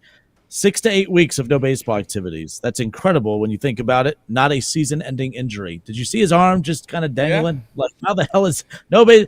Your arm's dangling, but hey, just avoid baseball activities for 6 to 8 weeks and you'll be fine. But either way, what a horrible injury that was. But yeah, like the Will Benson thing too. Like, and Elliot, when you mentioned that a little bit ago about, maybe they're worried about options if they call him up and have to send him back down. My thing is this: they've given him so many opportunities. If they do call him back up and he fails again, then he's wasting the Reds' time by dominating at the AAA level and it just not reflecting over to the major league level. At some point, they've given him many, many years now. At some point, it has to hit, and he's hitting right now. I mean, he doesn't hit when he gets called up, and he smashes the ball when he gets sent back down to AAA. At some point, when he does get called up, he has to capitalize on that opportunity the way that he did 2 years ago, but he hasn't been able to do that since. I saw people joking, too, that, hey, you sit there and you look at Terry Francona, he tried to get rid of Will Benson years ago when he was with the Guardians, and now he comes to Cincinnati and he's still trying to find ways to not have to play and deal with Will Benson at that point. But whether it's him or Rhys Hines, it is strange that the Reds are stubbornly not going that direction when it's all said. Well, here's my thing, and this is where I get confused. Blake Dunn and Jacob Hurtubise, with all due respect, and I am saying with as much love and respect as I can muster right now, they have done and accomplished not one single thing in professional baseball. Nothing. Rhys Hines came up for a week. I don't care if it's against the Marlins, the Rockies, whoever. He came up and hit about 7 home runs in 7 games. Will Benson, for a season and a half, was a very, very good baseball player for the Reds. Like, we have guys that have at least showed it. Why are we sticking with the 2 guys who have showed nothing? They've accomplished nothing. Jacob Hurtubise doesn't hit. Blake Dunn, I guess, has hit a home run? Good. He hits a $140. Hurtubise hits a $130. Like, this is what we're dealing with right now. And it does not make sense to stick with those 2. It does not. Like, Stuart Fairchild hit against lefties. I know the world does not like Stuart Fairchild. I was not the biggest Stuart Fairchild fan. But Stuart Fairchild contributed a little bit. These 2 guys don't contribute at all. They contribute nothing. So I get very, very, very, very confused as to why they're still here. And we've got 2 guys that have shown it at a time for the Reds not up here. Makes 0 sense, and it's organizational malpractice. All right, continuing on. I know we discussed this obviously during headlines, obviously with the big trade that kind of kicked everything off this morning. with the Dallas Cowboys acquiring George Pickens for a third-round pick from the Pittsburgh Steelers. Something or nothing, though. Look, the Pittsburgh Steelers just acquired DK Metcalf just about two months ago, obviously, and it was being billed as, hey, that's the 1-2 punch. It's not obviously Jamar Chase, T. Higgins, but that's still a very good 1-2 punch, obviously, in Pittsburgh. The big question mark was not whether they'd stay together; it'd just be who was throwing them the damn football. But then he's traded away this morning. Something or nothing, the Pittsburgh Steelers, just months after trading for DK Metcalf, quickly splitting up the big two, George Pickens and DK Metcalf. Something or nothing, in your opinion? Yeah, it's something. I think there's locker room problems. If you can consistently have, the best offensive skill player on your team blowing up and media relations with the team and everything like that, getting to a point where you have to ship them off for a third-round pick and benefit the Cowboys in a pick swap, that makes no sense to me. So, yeah, I think it's something. I think it's something that we should probably look into more as fans and should think about with DK Metcalf, who, he doesn't have any history of being a hothead at all, right? Never. No. So this will work great. I'm sure Tomlin will get them to a nice chippy 9-8, and then they'll lose in the first round. Yeah, I think it's something as well. You have what some consider to be a generational talent in George Pickens, traded him away essentially for nothing to make room for DK Metcalf, who, like Jacob said at the beginning of the show, is a great wide receiver. I think he's a great wide receiver, but I don't think he's in the ballpark of a Justin Jefferson or a Jamar Chase or a Drake London. I don't think I think of a wide receiver one, and I don't think DK Metcalf. Well, he's the fourth highest paid wide receiver in football. Yeah, that is something, isn't it? That is wild. Yeah. I think it came down to, can we survive this season with two of the biggest hotheads in the sport without a quarterback? And when we do get a quarterback, he's one of the weirdest quarterbacks in the league, maybe the weirdest personality in the NFL in the year 2025. How will all of this mix? And it's not going to mix well. It will not mix well. I think Mike Tomlin knew that, and I think he made the decision. I think he was like, I'm not going to deal with this all season long. I'm not going to deal with all these crazies. So Mike Tomlin, I think, did a great job, and I think it is something. My question now is, was Brandon Ayuk's rumors last offseason, Devontae Adams' rumors during the season, was all of this to try to get rid of George Pickens? They're trying to get a receiver to replace George Pickens because they're that fed up with him and need him out of the building because it's that bad for the locker room? I think so. Because this is now, 14 months basically consecutively of every single big-name wide receiver that you can even come close to arguing as a wide receiver one. Boom, linked to Pittsburgh. Yeah. Every single time. And then as soon as they get DK Metcalf and the Cowboys miss out on a receiver in the draft, George Pickens is gone. Yeah. So it leads me to believe they never had any intention of having a true wide receiver one and wide receiver two on that team. And as soon as they got any of these guys, Pickens was gone. There's that, and then there's the question of why is it every big-name wide receiver in Pittsburgh wants out? Yeah. Why do they want out? And I think that trend is going to continue. DK Metcalf, if Aaron Rodgers doesn't come back and he has no weapons around DK Metcalf whatsoever, he's not going to want to stay in Pittsburgh either. He's going to want out. That's going to get, if he got pissed off in a very talented wide receiver room over in Seattle, and he had a very good quarterback, over there as well. I know Geno's not, top five, however you want to view him, but he was getting the football and was still mad. What? Yeah, I know. Our guy Casey. I think that this is something because I think it could potentially be setting something else up. I think it ties into the next something or nothing. Tyreek Hill in Miami all of a sudden has been demanding trades and asking out of Miami for the last couple of months, even kind of bleeding in to the last season. Last year, he gave his top 5 quarterbacks in the NFL, and he made sure to say, hey, he loves playing with Tua. Tua is the best quarterback in the league. He's the most accurate quarterback in the league. He loves playing with Tua. He left Tua off his top 5. All right. He's not giving Tua the love. He's not giving Miami the love. He's wanting out of Miami. Pittsburgh, they move on, obviously, from Pickens, and they have 12 draft picks for 2025. They have, obviously, a first and a second. They have 3 thirds, 2 fours, a couple 5s, and multiple 6s and 7s. They have 12 picks for next year. I think that there's something to both of those. I think there's something, of course, to Pittsburgh moving on from George Pickens, and I do think that there's something to, obviously, Tyreek Hill potentially wanting out of Miami at this point. What if Pittsburgh used a lot of that draft capital to turn right around and get Tyreek Hill to come to Pittsburgh, and now Aaron Rodgers has 2 dynamic weapons to throw the football to? Yeah, I certainly think Tyreek not putting Tua in his quarterback rankings is something because he went out of his way the last 2 off seasons before this to put Tua in those conversations, talking about, right after he signed with the Dolphins, yeah, Patrick Mahomes was great, but Tua's the most accurate quarterback I've ever played with. Yeah, Travis Kelce was great, Jalen Waddle's the best number 2 I've ever played with. He said all those things in media, and then now this year he takes the change. He requested the trade, as you noted, right at the end of the season from the Dolphins, and then during the early parts of the offseason apologized for requesting said trade. So I don't know if there could be more questions about Tyreek Hill in Miami, but certainly with them trying to move on from Jalen Ramsey, trying to move on from a lot of those other older players on the roster, it would make sense that if they're entering a pseudo rebuild, trying to do a quick little rebuild, you would do it without Tyreek Hill. Now, I will say, I know it's a trade. I know that forces the players' hands. Did Tyreek Hill learn nothing from his decision to leave Kansas City for Miami if he goes to Pittsburgh? Yeah.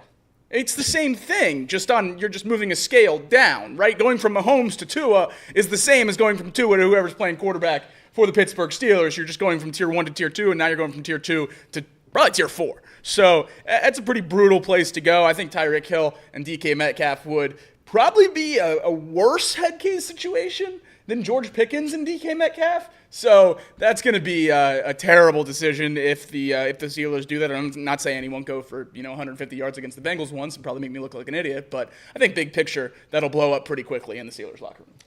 I think. Listen, I don't think the Tyreek Hill thing is anything. Tyreek Hill was a bad wide receiver last year. I know they didn't have. I know he didn't have quarterbacks in Miami. I understand that, but he was dropping balls left and right. He was not coming up with the big play. I'm out on the Tyreek Hill sweepstakes. I think doing the quarterback rankings and not have your team quarterback in there, I think that's just completely disrespectful. And why would anybody want to deal with that? I wouldn't. I wouldn't want to deal with it. He's been good in the past. Yeah, he's been damn good. He's a Hall of Famer. But I'm not going to sit here and deal with that, the drama that comes with Tyreek Hill on my team, especially if the drama that you just got rid of is the reason for this conversation. It just doesn't make sense to me. I don't know. Tyreek Hill, he sounds like a pretty good former Pittsburgh Steeler to me. I mean, he has that attitude written all over him. Go to Pittsburgh, be disgruntled, raise hell, demand out. One more thing on that, too. The other reason I think it could be something as well. Guys, could the moving on from George Pickens be a sign that Aaron Rodgers is not going to be a Pittsburgh Steeler? Could Pittsburgh be finally throwing in the towel, saying, all right, we're not going to try and lose games this year, but there's no point in trying to continue to bolster this roster. We'll move on from Pickens. We'll get an additional third. It's a quarterback-heavy draft class next year. They have 12 draft picks already. They have freaking 3/3. I mean, they have a ton of draft capital. Could that be a sign that Aaron Rodgers is not coming to Pittsburgh and that there's no point in keeping him on that roster and that they're just trying to save face and acquire another draft pick? Could that be a sign that Aaron Rodgers is not going to Pittsburgh, in your opinion? It certainly could be. Steelers minority owner Thomas Tull went on local radio yesterday and said the Aaron Rodgers situation with Pittsburgh is more complex than AI. The hell does that mean? I don't know what that means. But thanks, man. So seems like they don't have as many answers with the whole George Pickens thing. It was reported during the draft, I believe, early on day 2 on ESPN that Rodgers and Pittsburgh were close to a deal, and it was the belief around the league that he was going there, and that's why they didn't think in the second or third round the Steelers were going to use a pick on a quarterback. That ended up holding true through the draft. Now we still haven't heard anything about Rodgers. Seems like almost the entirety of the league believes Rodgers is going to play for the Steelers this year, except for Aaron Rodgers. And I don't know what to believe at this point. I am very, very confident that it's Steelers or retirement. Yeah. I don't think there's a third option. I don't know who else you. I don't know who else you would go to. If I'm the Vikings, I'd call him. That's fair. All right, off the bench, we'll pick up with this. We'll close it out on the radio side when we come back. Off the bench next. More off the bench next.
All right, and we are back off the bench. Something or nothing. We continue on. Let's go to my former team. Let's go to the Cleveland Browns. Drama in Cleveland already with Shedeur, by the way. Really not with Shedeur. It's the guys around him, like his agent and just a lot of the guys in his circle already getting into it with Cleveland media. You know what I mean? Like it's already a noisy situation over there. But with the number 2 means a lot to Shedeur Sanders, and Legendary. he really wanted that number pretty much associated with his brand. And look, Shedeur obviously was the big talking point of the draft, still a big talking point to this point, but something or nothing that the Cleveland Browns allowed a journeyman wide receiver, DeAndre Carter, to select number 2, knowing that number is associated with Shedeur Sanders, that would have been the number that should have been his.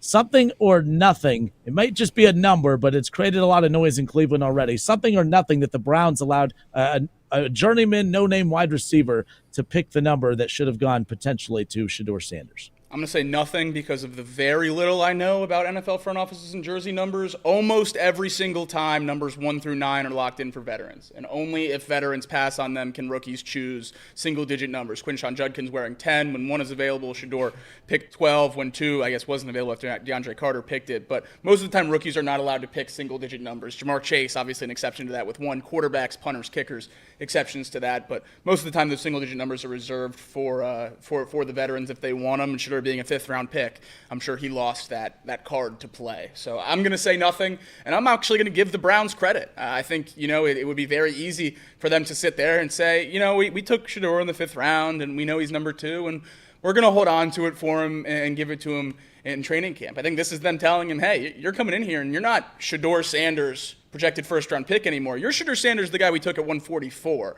and you're going to wear the number that's available to you, and you're going to compete to make this roster. And I think it's setting the tone, and the first day he's in the building, and I think it's a phenomenal move for the Cleveland Browns. Yeah, I don't think this is anything either. Why would I let my 9th-round pick come on and pick his jersey number? I don't care about that. He's QB4 on the depth chart at this point. Yeah. So there's no favoritism that's going his way. And for seemingly probably the first time in his entire life, things aren't probably going to go his way for this first year. He's going to have to earn everything, and hopefully for him, that's what he wants. He should be able to shut all of us up with how good he's going to play this offseason, and hopefully prove to the Steelers that he's going to be either a serviceable backup or maybe even eventually at some point down the line the starting quarterback. Who knows? But as of right now, he's quarterback 4 in a 5th-round draft pick. He doesn't get to pick what jersey he wears. Technically, yes, he picked late in the draft, but I think we can all agree that he's not your typical 4th or 5th-round draft pick. Like, I get what you guys are saying, but like it's not just like they took some random quarterback late in the draft and this quarterback's making noise. Shedeur was a talent that a lot of teams had higher draft grades for, obviously dropping in the draft for reasons that may have been his fault, not his fault, whatever it is. That was what the big talking point was through that. The reason I think it is something is for all the reasons that you guys just said was nothing. I think it's something because Cleveland's not bowing down to Shedeur Sanders. That's why I think it's something. I think it's something because right now, again, him dropping, was something that everyone thought, okay, that's going to teach him his lesson and humble him a bit. But the humbling lessons appear to still keep coming. I think it's actually good of the Browns, like Jacob said, because they just keep kind of reminding Shedeur, hey, nothing's being given to you. You are not the starter. You're not even technically going to be viewed as ahead of Dylan Gabriel until you go prove it on the field. Nothing is literally going to be handed to him whatsoever. He's going to have to absolutely earn everything in Cleveland at this point. Good for Cleveland for not bowing down to that pressure as far as that goes. So we'll see what happens. But, yes, I do understand it. With the big-time personality and the brand that he has, DeAndre Hunter, whatever the hell his name is, to come in, a journeyman wide receiver. But good for Carter. But also what does that say about Carter, too? Carter, you don't think he knew that was going to ruffle feathers right off the bat? I mean, that's kind of an interesting move on his part as well. No, I don't think it should matter at all. I mean, he's won 1, 3, and 5 his entire career. If those are going to be taken, take 2. I mean, I think he should pick before Shedeur. I think it would have been a much, much bigger story if they let Shedeur get 2 than anything else.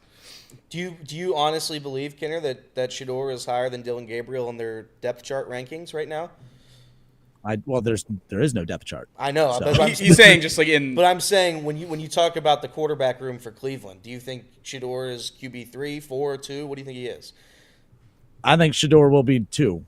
behind Joe Flacco. You think he will be too? Do you think that their front office sees it that way? I Because think they had the opportunity. They had the opportunity to take him with that value pick when they took Dylan Gabriel, and they certainly didn't think he was good enough then. I don't think people passed on him because they didn't think he was good enough. I think it's all the reasons that are surrounding Shedeur why teams passed up on him. I'm not saying he's going to be an elite quarterback and be a Jaden Daniels or a C.J. Stroud, but I do think that, yes, I think he's a better quarterback than Dylan Gabriel. If you think Shedeur Sanders can give you a chance to win NFL games, you're not passing on him if you're a GM and a coach. Well, a lot of teams did. And because they don't think he can give them a chance to win games. Correct. Because they do not think he can give them a chance to win games at quarterback. I think it has everything to do with all the noise and everything else that he brings to the table. That's part of who he is as a player, and all that stuff contributes to losing games. Okay, but you guys always say too, if you could win, they'll deal with that. There was just a lot of mess that came with him. Well, I'm saying when you incorporate all that stuff, the NFL owners and coaches are saying, as a full prospect on and off the field, he is a net negative for us winning games. Otherwise, you would have taken him. Well, we'll agree to disagree on that, but I think he'll be QB2 when it's said. That's why I thought the worst draft pick they made was the Dylan Gabriel pick. That was just a bad pick, especially because it was a third-round pick when it's all said and done. But not news, but something or nothing, obviously. A lot was made. The Met Gala earlier this week, you have voluntary OTAs going on. Jamar Chase, T. Higgins, Burton even in attendance for OTAs, but no Joe Burrow. Joe Burrow not in attendance for OTAs for the Cincinnati Bengals. Has a lot of people talking about that right now. Something or nothing that the superstar quarterback not in attendance at OTAs. I will say it's something because it tells me which Bengals fans to no longer acknowledge. Yeah. People that are mad about it on Twitter are just, we'll unfollow it and we'll move on and stop looking at them. So that's why it's something. It's cleaning up my algorithm quite a bit. What month is it? Yeah, it's May. It's May 7th. What are we talking about here? I don't give a damn when he shows up. He's the best quarterback in the league. Show up whenever you want. That's right. I don't care. You're fine by me. Until he starts showing me that he's not one of the best quarterbacks in the NFL. He can show up in late September. How about he actually shows up in September? That's why I think he said late September. I said late September. Late September. Look, do I think that if the Bengals start out slow, it's going to be because he wasn't at OTAs in May? Absolutely not. But at the same time, there's everyone trying to figure out why is it every single September this team gets off to a slow start. You finally, get all these distractions behind you with the contracts. Trey Hendrickson is what it is. I don't think that's going to be a huge distraction by any means, but it's like it's full steam ahead. And I do think he should be. If Jamar Chase, who was at the Met Gala last year, doesn't go and is at team, practices right now, I think Joe Burrow should be. I think him not being there, it's not the end of the world, but I do think it's something. And I was actually surprised at how many Bengals fans were actually pretty critical of him for not being there. Is it the end of the world? Are they going to lose and not make the playoffs and not be good because he wasn't there? No. But again, that's your highly paid quarterback, superstar quarterback, face of the franchise, not there because he's playing dress up in oversized coats with his employee/girlfriend in France. Yes, I do think it's not the best look for the Cincinnati Bengals and Joe Burrow at that point, but it'll be a forgotten talking point by the time we get into June and July and once training camp even gets here at that point. Well, correct. It should be because it's May 7th, and we're talking about Joe Burrow going to skipping a non-mandatory event. Joe Burrow is the franchise. If Joe Burrow doesn't want to show up in May, I don't care. Listen, and by the way, it's starting to sound like you're not a Bengals fan with that take you just had. It's starting to creep in a little sounds bit. like I'm just not a homer. It's starting to creep in. It's starting sounds to like I'm just not a homer. It's starting to creep in. I want my quarterback to be out there. Why Jermaine Burton's out there. If Jermaine Burton could be that's a bad example. I would go Jamar Chase if you're trying to make an example. Jermaine Burton has to be out there to make the roster. Jermaine Burton should be at that facility in February. Every 24 hours a day, Jermaine Burton should be there. Joe Burrow's been there all offseason. Jermaine Burton's not going to make the roster if he's not there. He gave up the slot machines to go practice shows you he's prioritizing football. Joe Burrow's playing dress up. All right, football. Look, I'll tell you this right now. I would rather my star quarterback be at the Met Gala than at optional camp. He's stuck in Cincinnati all offseason anyway, living in this place. Go to New York, have a fun weekend. He's been out and about all over. He's been in Miami. He's been out and about. He's been in the locker room. Every single free agent that comes in here, he's the one that greets them in the locker room. They post a video every time. Talking beers. He's drunk. He's an alcoholic. In the facility, which is all you want, apparently. I got a super chat, Kenner. Do you want me to read it? Yep, go ahead. $2. $2 from Alex. I see now why you asked if you wanted to read it, but go ahead. Kenner's a weasel. It's not the meanest thing I've ever been called. It's actually No. That's pretty good for this chat. I've been called, to be quite honest with you. So, is what it is. We just need to get you back on the Bengals fandom. It sounded like you lost a little bit for about a segment. No, here, Keith Byers is in here. I'm going to ask him. Keith, pop up to the mic real quick. Keith Byers played 13 years in the NFL. He's going to shoot my theory down here, and this is going to look bad on my part. But, KB, question. Joe Burrow, not at OTAs for the Cincinnati Bengals because he's at the Met Gala playing dress-up, and all his teammates are at practice. They're at the OTAs. You're a former NFL vet. Is that a problem if your quarterback's not at OTAs because he's playing dress-up at the Met Gala? No, because I wish I could go to the Met Gala. Let's go. Oh, I love you, KB. Fine. But you're asking the wrong guy that question. I'm the same guy who many years ago, I went in the second half of a preseason game because myself and Randall Cunningham, we went to Whitney Houston's birthday party. All right.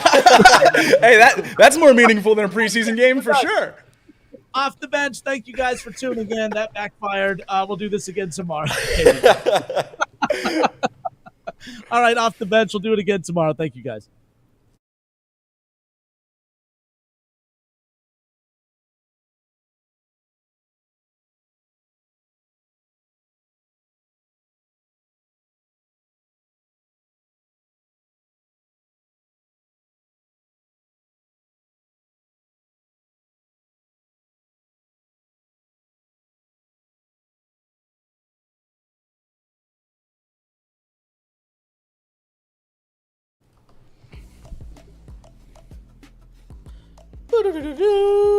YouTube.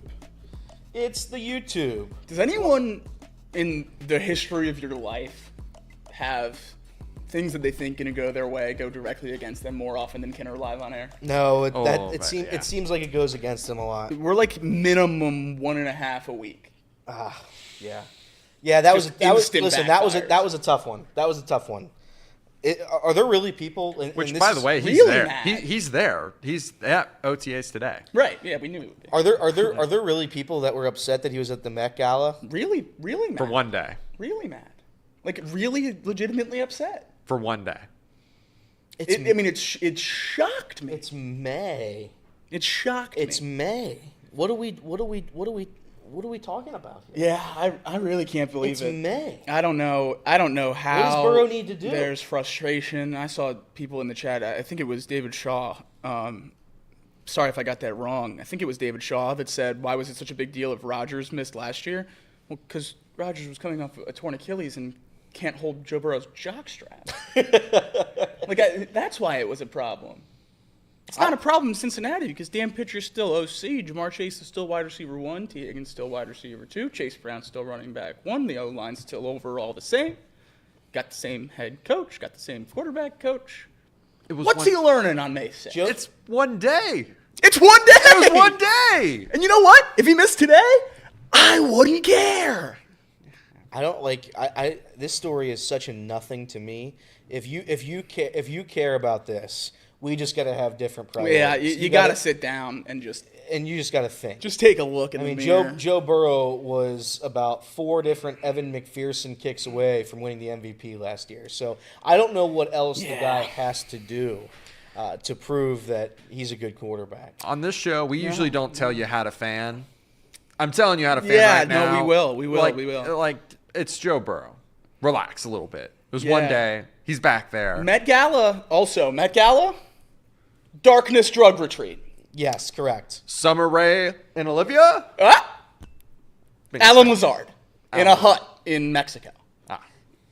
Yeah, I mean, if you're this is such a non-story that it makes me sick. That I don't follow a ton of Bengals people on my Twitter, so I haven't heard the debates about whether or not this is like an actual story. The fact that it is, honestly, it makes me like I'm going to turn off my brain for the next. Now, granted, maybe I feel like at this point in my life, I'm pretty good at getting sarcasm on Twitter. Yep, I understand it falls through the cracks every now and then, and you know, misunderstandings happen. But I feel like at this point, I'm pretty good. Yeah. There were some people asking to remove the C. Because of no captain if you don't come to OTAs. Because he went to the party in early May? No captain. Missed day 1 of OTAs. Alex Wallace put it in our chat earlier, but I think that was a joke. I saw tweets about it, though, that wanted him to remove the C because He missed OTAs. It's May 7th. Our $500 million quarterback that has given us every little bit of joy we've ever had in our lives. You guys want to went to a party in May. You guys want to punish this guy? Let's say he doesn't show up for the rest of the year. Then what happens? What's hypocritical about this, David Shaw? I'm saying when you're elite, you get a longer leash than the people that aren't. That goes for everyone. If Tom Brady never had to show up to a practice ever. When Deshaun Watson, if Deshaun Watson wasn't good at football, he wouldn't have gotten traded from the Texans to the Browns. When you're really good, you are given different parameters to follow. Joe Burrow is elite. He doesn't have to go to OTAs. Ever.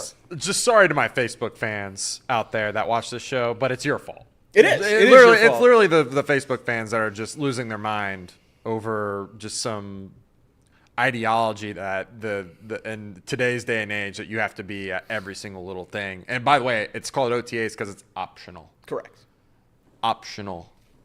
And he missed one day. AJ says, you guys are so sharp. Who cares that the face of our team is skipping OTAs?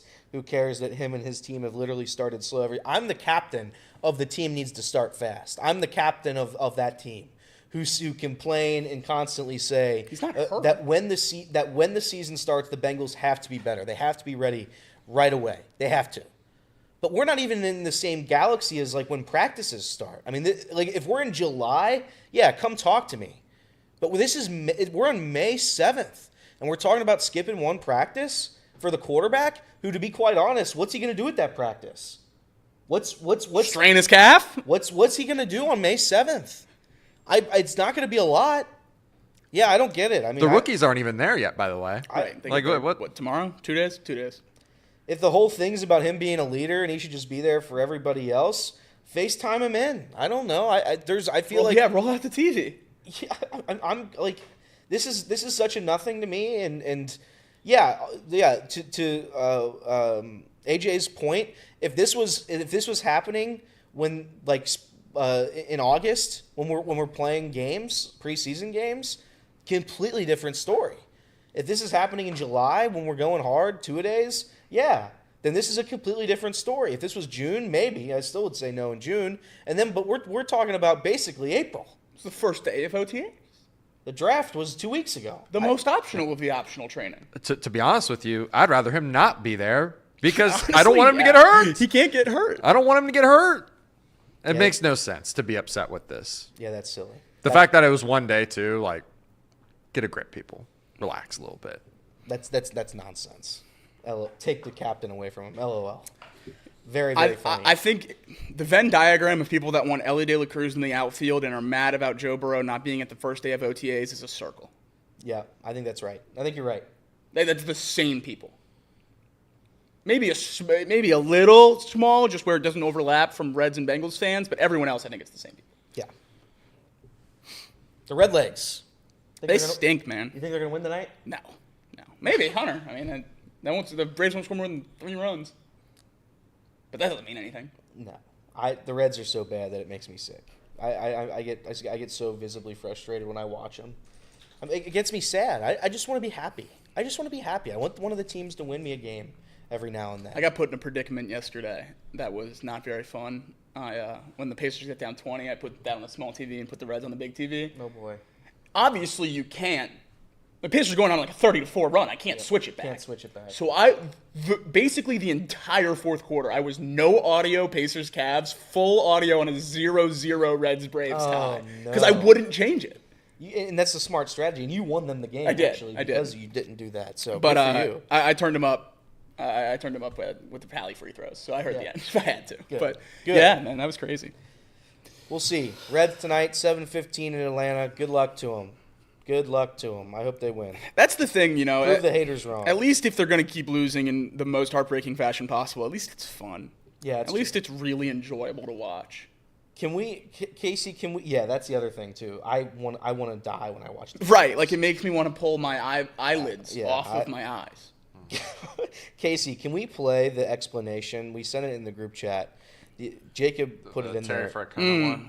Yeah. It was. I thought this was a good video. Give me a second. You're good. Yeah, you're good. No, not Noel V. I'm reading while trying to talk. Matt McLain I know we're not legally allowed to give up on him. Yeah, And I don't mean give up in terms of big picture. sure. It's always about the big picture. But I mean, is he playable right now? if you're not going to give me defense and if you're not going to give me offense, I don't know what we're doing. Is he playable? I mean, he's playable because he has to be. Why? Put Espinal on second every day. Yeah, He hits both sides of the plate now. but that means, I prefer Espinal in the outfield if one of our options is Blake Dunn or Jacob Hurley. So. No, you're right. If we had a fourth catcher, I'd put him at second base. But Probably should have to. Yeah. This is Terry Francona On the relay. The disaster that was the bottom of the ninth inning. Terry, in the ninth, runner scoring from first. It seemed like Matt McLain maybe hesitated on the throw to home. What did you see there? Well, there was a hesitation, but he was on his way over to set up to the play at home, so he was going back because the throw was going more towards second. So there was a few things happening there. On the relay was communication something that, I don't know, something that wasn't where it needed to be there? Well, we really didn't have anybody because, like I said, if he's over where he was going, steers behind him. Throw took him over there, so nobody's there. And there's audio of Matt McLain saying that it was his fault, and it is. I don't get it. I don't get it. I don't know how this team still can't fundamentally operate on a baseball diamond. It makes zero sense to me. Zero. And nonetheless, we're going to continue to watch it. It's not as bad as how the White Sox lost last night, but damn, is that terrible. And no other team in Major League Baseball allows a runner to score from first on that hit. Yeah. Nobody. The Cincinnati Reds did. Did you see how the White Sox lost last night? No. The White Sox were down to one of their final outs in the ninth inning, and this is when I told you that they walked it off. The Royals did. The ball hit. It was a routine pop-up to end the game. Routine pop-up. Hits their second baseman in the head. Missed it. Bounced off his head, and the inning continued. Yeah. Oh, yeah. So it wasn't that bad. We're not talking about that, but, it's just as bad, certainly. Yeah, this is fun. You want to just play it? What I'm assuming you're looking at the same thing I did. Is it the same? Yeah. What's happening? Hang on. No, don't worry about it. Casey's going to show it to our beautiful fans. Yeah, it just was posted on 50 seconds ago. Yeah. And how about a 411-foot, 114-mile-an-hour nuke for Will Benson? Yeah. Glad he's in Louisville. 7th of the season. That's about right. That's the good stuff. Can you rewind a little bit? Is there a way to rewind that? Yeah. I was trying to see where that ball landed. Somewhere around Mars, I think. There it goes. Obviously, nobody even walks at it because it's, nice. Let's slow it down for you. Yeah, that was good. Wow. Look at that kid with the ball. Yeah, not even close to the field. On the Delta Dental deck. It's tough. I don't know why Will Benson. I don't know what Will Benson did to deserve this. I don't think Will Benson should have started the season here. But if you think those two guys are better than Will Benson, then I don't care if you've won 3 World Series, 5 World Series, then you just don't know ball. And I don't think it's Terry Francona that's doing it. I think it's Nick Kroll, and he's trying to save options or whatever he's trying to do for the great future of the Reds. Hopefully in 2062, we'll have enough options for all these guys to make it work. But it's a colossal disaster right now that the fact that Will Benson or resigns is not on the Cincinnati Reds. But to each their own. So.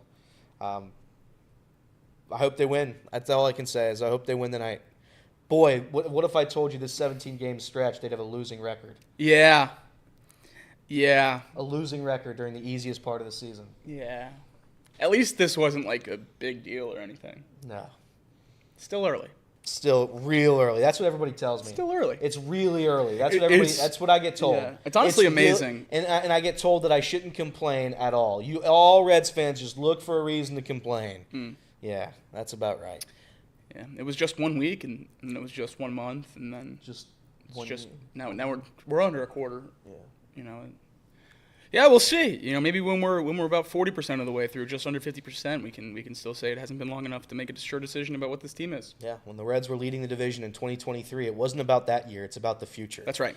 when in 2024, when they didn't have a single chance to make the playoffs. It wasn't about that year, it's about the next year. In 2025, it's not about this year, it's about the next year. In 2026, when we don't make the playoffs, it's not about that year, it's about 2027. When there's a lockout in 2027, it's not going to be about 2027. It's going to be about 2028 and how we can improve. And then by the time this whole nonsense is over with, we're going to have nothing. Everybody have a very pleasant hump day. Happy Wednesday to all. We'll see you guys tomorrow.